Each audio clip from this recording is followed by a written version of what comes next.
You ever watch a woman call 911 on your wife in broad daylight, right in your own driveway, and instead of panicking, your wife calmly tells her, "Please do. I haven't spoken to my officers in a few hours." Yeah. That happened. And that's the day our neighbor Cordelia learned the hard way that the woman she'd been jealous of for months actually signed her arresting officer's paycheck. Let me back up a sec.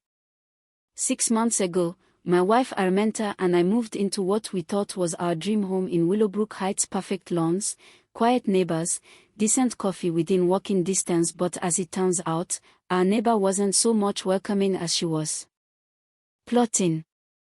See, I'm an architect, mid-30s, built a pretty solid life for myself. I met Armenta 2 years ago and married her within 10 months. She's smart, composed, beautiful, and let's just say not your average government employee. She's vague about her job, calls it municipal administration, but there's always a radio squawking on her nightstand, a Crown Vic that gets waved through traffic stops, and a safe in the closet that isn't just storing golf clubs, if you catch my drift. I should have known something was off when we first met Cordelia. She came strutting across her lawn like she was auditioning for a soap opera. Bleach blonde, heels in grass, fake smile so wide it could crack. She looks my wife up and down and goes, "You didn't mention you were married." And not in a neighborly way, more like someone who just found out the promotion she was promised went to someone else.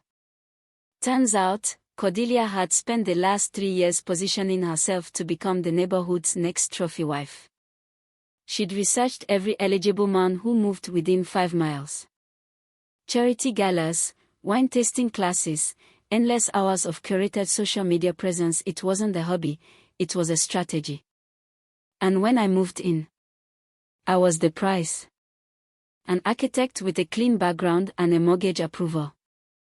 She was playing the long game, and my surprise marriage to Armenta blew it all to hell.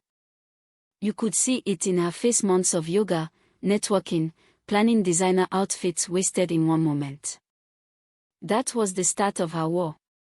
It began with subtle digs. "Your wife's car doesn't really fit our neighborhood aesthetic," she said, eyeing the Crown Vic like it was radioactive.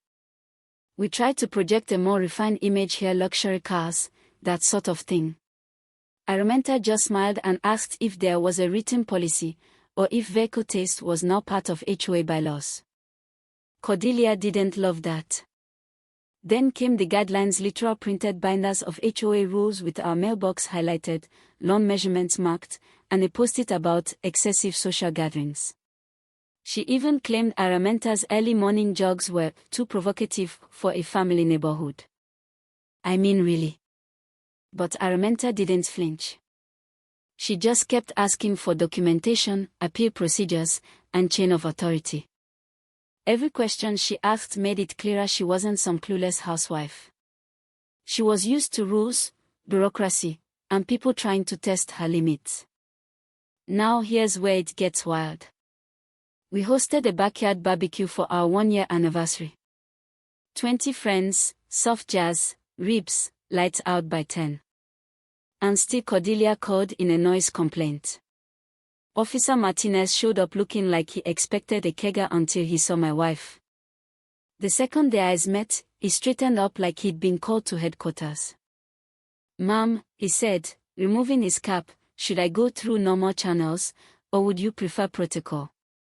That was the moment I realized I had no idea how much pull my wife really had. She waved it off. "Normal's fine, Martinez. But you might want to document the pattern here. That's 3 false complaints in a month from the same address." He nodded, said yes ma'am, and left. No ticket. No warning. That should have been Cordelia's clue to back off. But no, this wasn't about logic. This was about ego. She started ramping up the harassment, snapping photos of our mail, tailing my wife during errands, even digging through our trash. She told me once, "I swear, some of us worked for years to build the life you just handed to a stranger." Stranger. That's what she called my wife. What really twisted the knife? She believed she deserved me. Like the time investment entitled her to a relationship and Araminta was just a speed bump on her highway to happiness. Eventually, she got bored. She called another HOA meeting and emergency session at the park. Invited every neighbor within shouting distance. Stood up with a manila folder and declared, "Our community has been infiltrated by criminal corruption." She waved newspaper clippings, screenshots, and public records like she was unveiling Watergate. "She's not who she says she is," Cordelia backed. "She's intimidating neighbors, using her position to manipulate law enforcement, and living a lifestyle her salary can't explain. I demand her resignation and a full investigation." The whole park went silent. Araminta stood slowly, no yelling, no defense. Just pulled her wallet, opened it, and held up her badge. "Mrs. Vaughn," she said calmly, "I am Chief Araminta Cross of the Metro City Police Department. You've just committed public defamation of a sworn officer. You have 30 seconds to retract before this becomes a criminal matter." Phones came out. Cordelia froze. And then she lost it. "I was perfect for him," she screamed. "I planned for years. You stole my life." She actually dialed 911. On a police chief. Surrounded by officers who worked for her. When they arrived, 3 squad cars deep, Lieutenant Williams stepped out, nodded to my wife, and asked, "Chief, shall we treat this as a mental health case or criminal offense?" "Criminal," my wife said. "False reporting. Harassment. Stalking." And just like that, Cordelia was cuffed and walked away in front of everyone. What we didn't know yet was how deep the rabbit hole went. When detectives searched her house, they found journals, photos, schedules, a full-blown dossier on me, names of past dates, my work calendar, list of competitive threats, with strategies for social sabotage. Araminta was listed under obstacles, with suggestions like isolate from professional circles and undermine authority. She'd been planning her campaign for 3 years. We didn't move into a house, we moved into someone else's fantasy.